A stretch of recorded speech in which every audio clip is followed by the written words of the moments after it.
Hi, Melinda. Thank you so Hi. much. Thank you so much for taking the time to meet with me and talk with me also. It will probably take no more than 10 minutes of your time.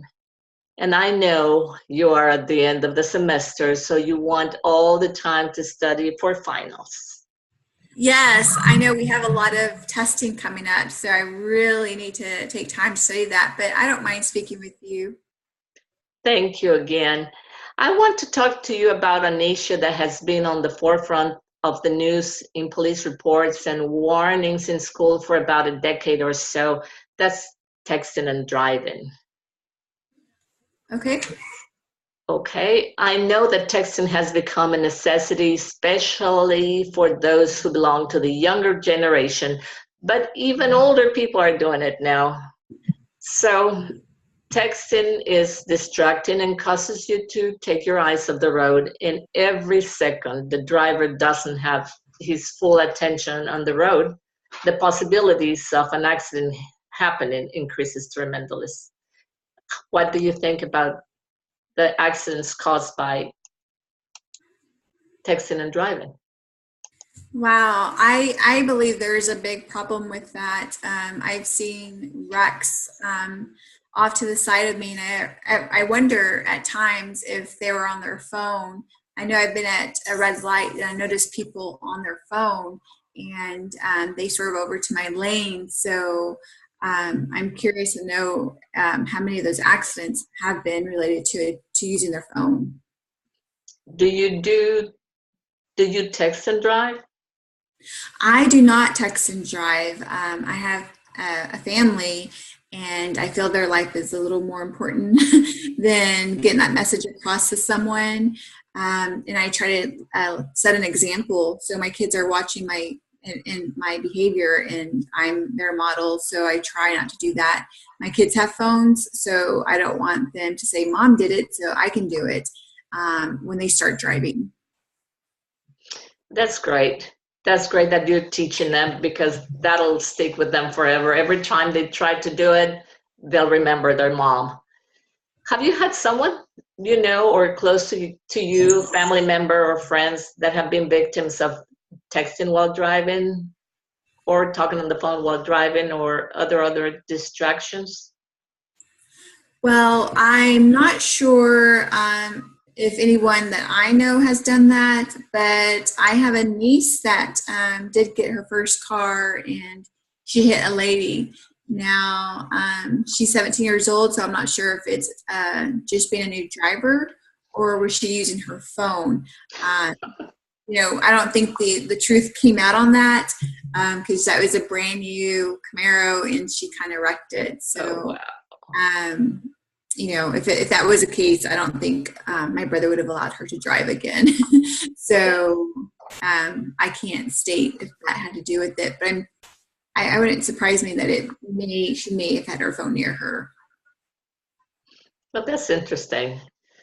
But she wouldn't admit it if she was texting anyway. But so that brings me to some statistics. The National Safety Council reports that cell phone use while driving leads to 1.6 million crashes each year. Wow. Nearly 330,000 injuries occur each year from accidents caused by texting and driving. It's incredible. It says 1 out of 4 car accidents in the United States are caused by texting and driving. And right now, 38 states have banned texting while driving. So evidence shows that drivers are distracted by the phone while in a 4,000-pound vehicle endanger not only themselves but others as well. So this is not an interrogation, just a friendly talk. Yeah. Well, that's good information. I didn't know that. Yes, I don't want to tell people how to drive, but I would love to talk to more younger people about it. Who's to say that the next day they try to do it and they refrain from doing it because I talked to them? You're young also. And most young people think that their reflexes are great, and they probably are, but not while you're taking your vision from the road to the phone. It's not good. Correct. I agree with you. And then there's something like personal that my friend Louise was hit by a guy that was texting while driving last year. And he was in the morning, he was going to work, and he was about 4 miles from his work. And he has not been able to work since then. His spine was damaged during the wreck, and Luis was the sole breadwinner in this family. And that is really heartbreaking. I don't want anything like that to happen to anyone that I care or know. So, what do you think about drinking and driving? Oh, I think that's a big no-no. I just, a couple years ago, I think it was in the paper that a tech student was drinking and driving and actually hit some cars, and actually somebody was winning with those cars and he wound up dying. So I don't think you're not only risking your life, but you're risking other people that are on the road. Well, distractions from cell phone makes the driver's reaction time as much as having a blood alcohol content of the legal limit of 0.08. I didn't know that. That impressed me. And that comes from this study from the University of Utah. That's pretty scary.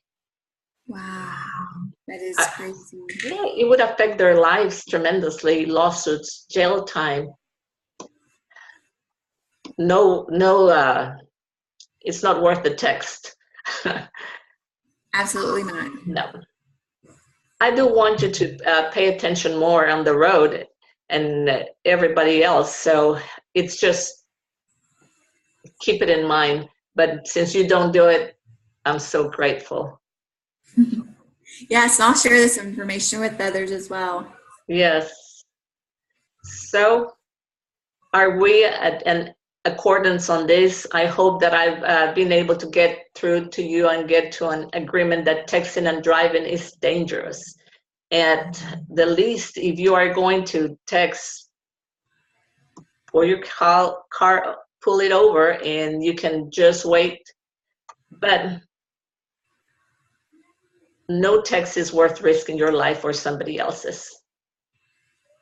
Absolutely. Thank you so much for sharing this information with me, Terry. Thank you, Armelinda. All right. You have a good day. You too.